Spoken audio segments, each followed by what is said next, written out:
Hello students, this time I am teaching microwave and antenna. The subject code for this is 17 EC 71. See first I will start with a definition of microwave. See, if you look at the electromagnetic spectrum, the electromagnetic spectrum, it can be divided into two parts. In one part I have a non-ionizing radiation,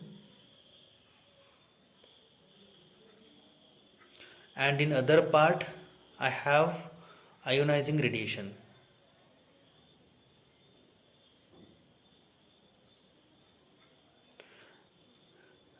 And for this electromagnetic spectrum, so if I move from left to right, the frequency is increasing. So for this electromagnetic spectrum, if I move from left to right, the frequency is increasing and wavelength is decreasing. And at the start of the electromagnetic spectrum, so I have a radio waves. The range of these radio waves is from 3 kilohertz to 1 gigahertz. So after radio waves, I have microwaves.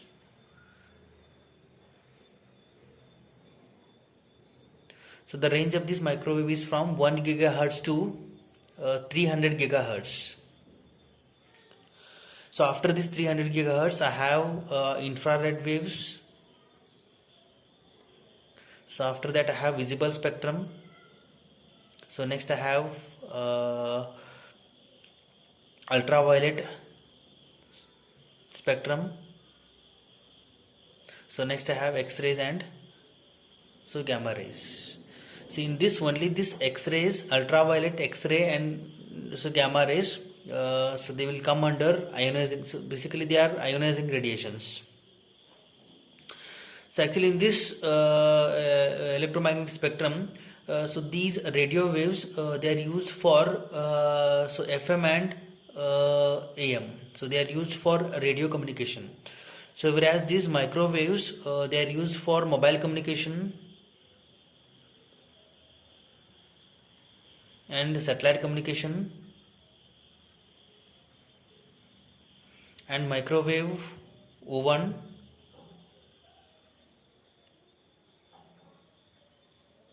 see all these devices, mobile phone, satellite and this microwave oven, they will operate in microwave region of this electromagnetic spectrum. The frequency is from 1 gigahertz to 300 gigahertz. And this microwave, this band is subdivided into sub bands. The first band we have is from 1 to 2 gigahertz. So this band is called as L band. So just I will divide this into this microwave band into number of sub band. So from 1 gigahertz to 2 gigahertz, so this band is called as L band. So basically this L band is used in GSM. So for mobile communication I will use this L band. So similarly from 2 gigahertz to 4 gigahertz, so this band is called as S band. So this S band is it is used in weather radars. So it is used in microwave oven. So your microwave oven, they will use this band. Actually your microwave oven, it will work on 2.4 gigahertz frequency. So similarly your Bluetooth and Wi-Fi, so they will operate on this band. So they will operate in S band. So next from 4 gigahertz to 8 gigahertz, so this band is called as C band. So for this C band, so this is used in satellite communication. So for satellite communication I will use this band. So next from 8 gigahertz to 12 gigahertz I will call it as X band. So this X band is used for education purpose. So basically a klystron operates in this band. So next from 18 gigahertz to from 12 gigahertz to 18 gigahertz, it is called as Ku band. So this Ku band it is used in satellite TV. So next from 8 gigahertz to 18 gigahertz to 27 gigahertz, so this is called as K band. So this K band is used in high speed radars. So next so from 27 gigahertz to 40 gigahertz, it is called as Ka band. So this Ka band is used in high resolution satellite communication, or this is used for high resolution imaging purpose. So next from 40 gigahertz to 70 gigahertz, so it is called as V band. So this V band is used for military application. So for military radars I will use this V band, so for military radar or for military applications. So next, so you have one more last band from 75 gigahertz to 110 gigahertz, it is called as W band. So this W band is used for research purpose. So this is all about different microwave bands used for different applications. So next I will discuss the next concept. So this is all about microwaves. So next I will discuss the next concept. So next concept is a transmission line.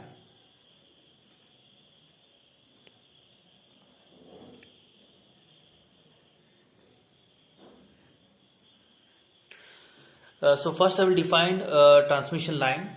See, transmission line, it is a method of transmitting a power from one point to another point.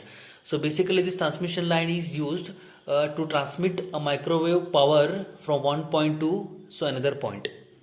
In microwave communication, so basically I will use three kinds of transmission line. The first kind of transmission line is called as parallel wire transmission line. So parallel wire transmission line.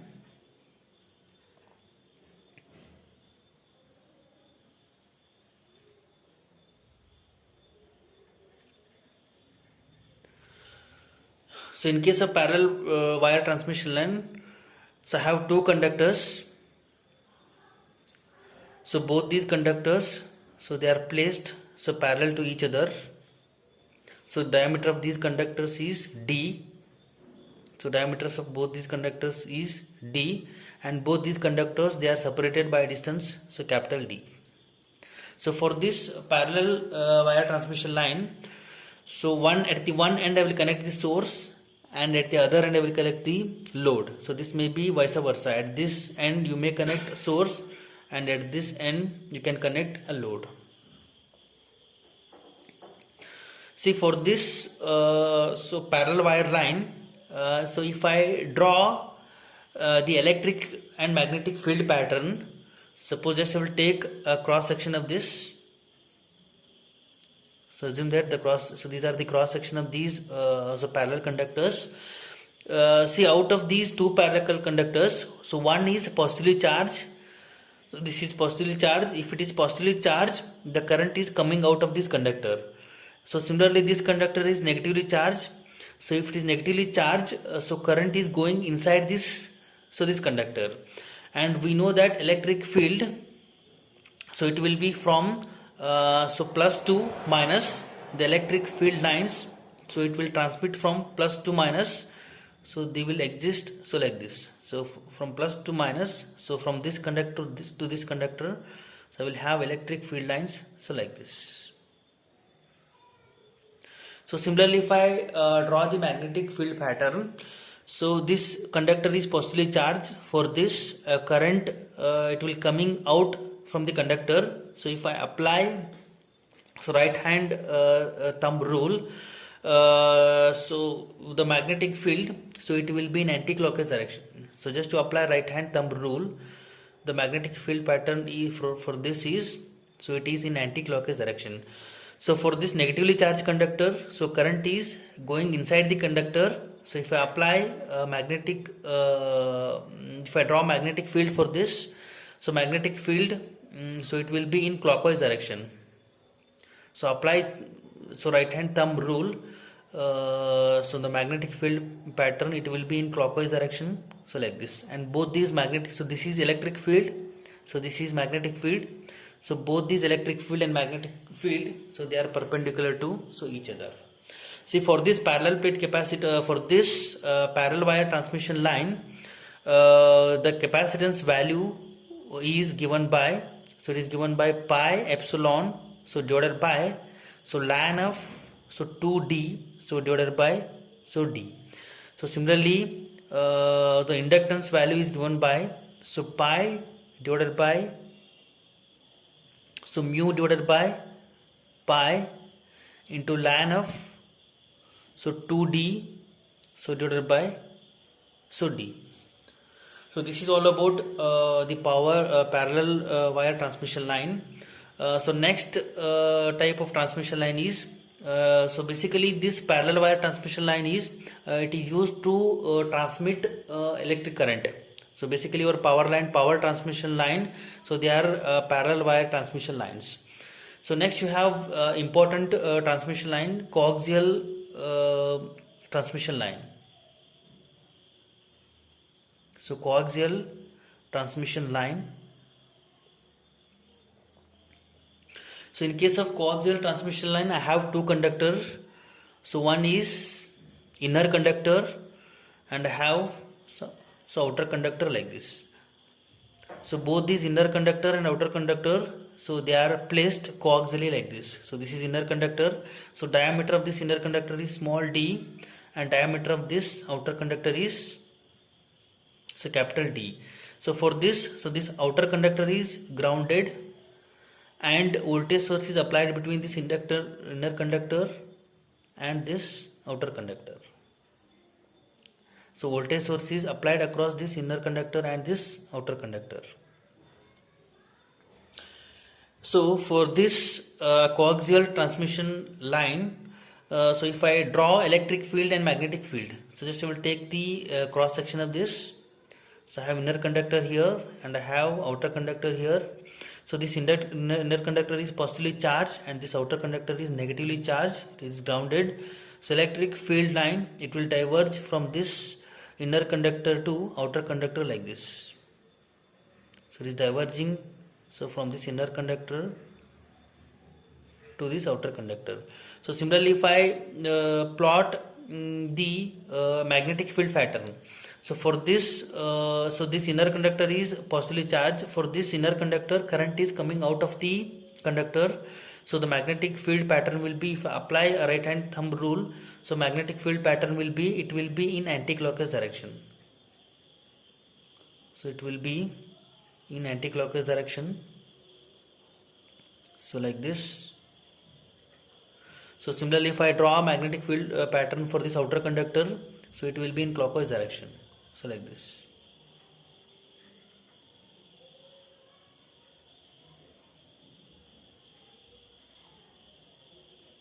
So it will be in clockwise direction. So like this. So for this coaxial cable, so capacitance value is given by, so this pi epsilon, so divided by ln of, so capital D by, so small d, and inductance value is given by, so mu divided by pi into ln of, so capital D divided by, so small d.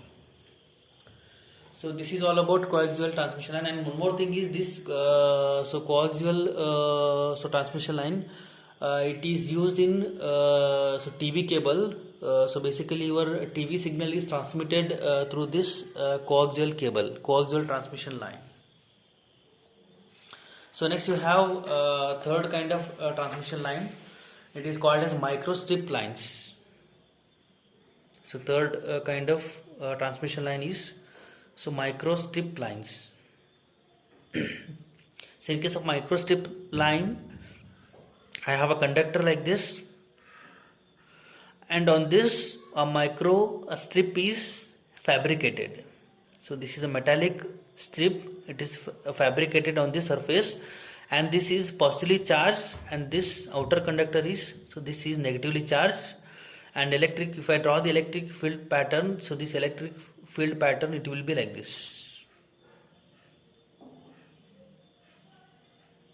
And magnetic field pattern, so if the current is flowing in this direction, the magnetic field pattern will be, it will be like this. And for this microstrip line, if I calculate capacitor, so capacitor is, it is epsilon into A divided by D. So where A is area of this microstrip and D is the distance between this this conductor, this inner conductor microstrip and this outer conductor. So this is all about the different kinds of transmission line used in microwave communication. So with respect to this transmission line, you have one important term known as transit time.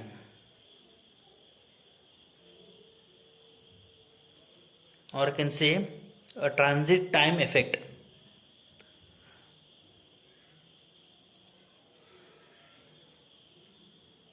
So transit time effect. So first I will define this transit time effect. So to define this transit time effect, I will consider one parallel wire transmission line. So just I will draw one parallel wire transmission line. So for this parallel wire transmission, so this is a source end, A dash is a source end, and this B dash is a load end, and the length of this this transmission line is, it is capital L. So at this A dash I will connect this sinusoidal source, and at this I will connect, at this load end I will connect one load. So next I will define the transit time. So assume that this source is generating a sinusoidal wave, like this. So basically this transit time is, it is a time required to transmit this sinusoidal wave from this source end to this load end. So basically transit time is, it is a time required to transmit this sinusoidal wave from this source end to load end. So if I write equation for this transit time, so transit time is, basically this time is, it is distance covered, divided by velocity of this sinusoidal wave. So distance covered here is length of this transmission line L, and velocity of this sinusoidal wave is V. If you want, you can write C. So here I am writing V. So this is a definition for the transit time. See, the problem with this transit time is, if voltage at this source end is Vp, so as this sinusoidal wave reaches this load end B dash, so voltage of this sinusoidal wave, it may not be Vp, so it may be other than Vp. Assume that this is Vq. I can say, there is a potential difference between Vp, this source end, and this load end. This will result in a transit time effect.